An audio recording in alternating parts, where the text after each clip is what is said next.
मध्य प्रदेश के सागर जिले के ढाना स्थित ब्रह्मनगरी से आज बोल बम समिति ढाना की 18वीं विशाल कांवड़ यात्रा श्रद्धा और भक्ति के माहौल में रवाना हुई है। सुबह करीब 10 बजे भगवा ध्वज दिखाकर यात्रा को रवाना किया गया है।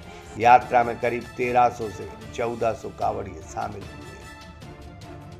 बारिश का आलम था, बारिश हो रही थी, लेकिन श्रद्धा और आस्था जीतती दिखी है।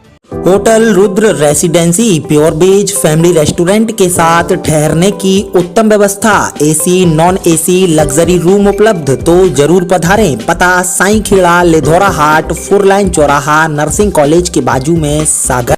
यात्रा की शुरुआत के मौके पर रैली विधानसभा क्षेत्र के विधायक गोपाल भार्गव के बेटे युवा नेता अभिषेक भार्गव ने भगवा झंडा दिखाकर कांवड़ियों को रवाना किया। इस दौरान सागर जिला अध्यक्ष श्याम तिवारी, भरत तिवारी और युवा मोर्चा के ग्रामीण अध्यक्ष आयुष पांडे सहित बड़ी संख्या में सनातनी श्रद्धालु मौजूद रहे। ब्रह्मनगरी ढाना से निकलने वाली इस कांवड़ यात्रा का यह 18वां वर्ष है। यात्रा का संचालन पंडित सुशील पांडे दाऊ द्वारा किया जा रहा है। बताया जा रहा है कि पंडित सुशील पांडे दाऊ ने वर्ष 1989 बाबा बैजनाथ धाम से कांवड़ यात्रा की शुरुआत की थी। इसके बाद वर्ष 2008 से ब्रह्मनगरी ढाना से बरवान स्थित पटनेश्वर धाम तक कांवड़ यात्रा निकाली जा रही है। तो फिर से यानी आपने एक बार वो पताका लहराई कि बोल बम का नारा फिर से गूंज गया ब्रह्मनगरी ढाना में और पूरे क्षेत्र में, क्या कहना चाहेंगे? बोल बम का नारा है, बाबा एक सहारा है। और जैसी 1987 में हम छत्तीसगढ़ में खरसिया में कृषि विभाग में कार्यरत थे। उस समय हमने श्रावण मास में देखा कि लाखों कांवड़िए जो ट्रेन देखें वो पूरी ट्रेन भगवा रंग से लगी रहती थी। मुझे मालूम नहीं था ये बाबा बैजनाथ धाम कहाँ है और ये जा कहाँ रहे। तो मैंने जिसके यहाँ गेंदालाल था एक भोजन वाला, मैंने उससे पूछा, गेंदालाल जी ये कहाँ जाते हैं? बोले ये श्रावण बाबा बैजनाथ धाम जाते हैं। ये उस समय बिहार में था, बाद में ये झारखंड में हुआ। तो बोले ये लोग बिहार जाते हैं, वहाँ पर देवधर में बाबा बैजनाथ धाम, बैजनाथ वहाँ पर विराजमान है और ज्योतिर्लिंग है, वहाँ पर जल चढ़ाते हैं। बिल्कुल पता नहीं था कि जल चढ़ाते, तो मैं समझा कि वहीं से जल लेके चढ़ाना होगा। तो हम लोग भी वैसे ही कपड़ा, एक जोड़ी कपड़ा पहने और एक गमछा लिया और चले गए। ट्रेन में बैठे, खरसिया वाले जा रहे थे, उनके साथ चले गए और वहाँ जाके मालूम चला सुल्तानगंज में जल भरते हैं। वहीं से कांवड़ खरीदी। जब वहाँ से मालूम चला कि ये व्यवस्था इसकी 110 किलोमीटर हमें पैदल चलना है, रुकने की व्यवस्था का पता नहीं था, कैसे क्या होता है, करना क्या है। बस ये है कि जब देखा कि 24 घंटे मतलब एक दिन में 2 से 5 लाख कांवड़ उस सुल्तानगंज से उठती हैं। और बाबा भगवा ध्वज और बोल बम के जयकारों के बीच कांवड़ियों का जत्था पटनेश्वर धाम के लिए रवाना हुआ। रास्ते भर श्रद्धालुओं में खासा उत्साह देखने को मिला।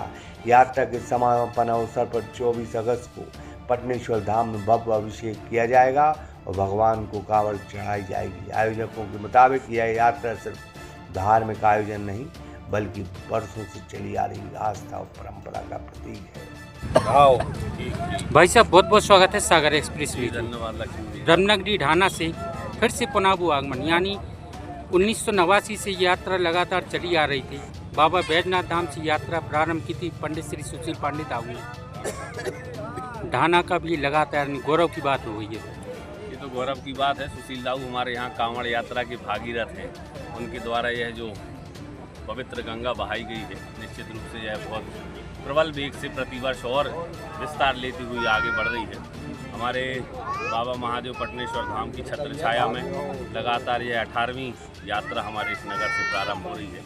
आज लगभग 1500 कांवड़ यात्री इसमें सहभागी बने हैं। ये हम सभी के लिए सौभाग्य की बात है और मैं तो अपनी ओर से भी यही कामना करता हूँ कि हमें भी लगातार इस प्रकार का सौभाग्य सहयोगी बनने का सदैव भोलेनाथ प्रदान करते रहें। सभी वरिष्ठों का आशीर्वाद हम सभी लोगों को सदैव प्राप्त होता रहे। क्या देखते हैं भाई साहब, ब्रह्मनगरी ढाना में जैसे यानी गौरव की बात होती है, धार्मिक कार्यक्रम जो होते हैं एक विशेष यानी देखिए, ये हमारा जो ढाना है कोई साधारण नगर नहीं है, कोई साधारण ग्राम नहीं है। यह बात मैंने इतने लगातार वर्षों में, मैं इतने वर्षों से यहाँ पर आ रहा हूँ, यह बात मैंने स्वयं महसूस की है। ये आम ग्रामों जैसा या आम शहरों जैसा नगर नहीं है। वास्तव में यह हमारे जिले की, इस क्षेत्र की धर्म नगरी है। बाबा पटनेश्वर धाम यहाँ पर विराजमान है और न जाने कितने बड़े बड़े संत, अभी जैसे हमारे मानस मंदिर वाले बाबा जी, उन्होंने इस स्थान को अपना स्थान बनाया, तपोस्थली बनाया, निवास स्थान बनाया। तो ऐसा हो नहीं सकता कि किसी साधारण स्थान पर ऐसे संतों का रहना हो, उनकी समाधि यहीं पर हो। निश्चित रूप से हमारा यह जो ढाना है, यह वास्तव में बहुत ही अद्भुत और अद्वितीय नगर है। सबसे बड़ी बात यह है कि यहाँ के जितने बाशिंदे हैं, सभी नागरिक हैं, वो स्वभाव से, क्रिया से सभी बहुत धार्मिक हैं और उनकी तपस्या के कारण, उनके तप के कारण, उनके धर्म में रमे रहने के कारण, जिन्होंने सात्विक कर्म अपने जीवन में किए हैं, उस कारण से इस ढाना ग्राम का इतना नाम है और यहाँ निश्चित रूप से एक पॉजिटिव एनर्जी हम सभी को देखने को मिलती है। हर साल बड़ी संख्या में श्रद्धालु इसमें शामिल होकर भगवान शिव का जलाभिषेक करते हैं।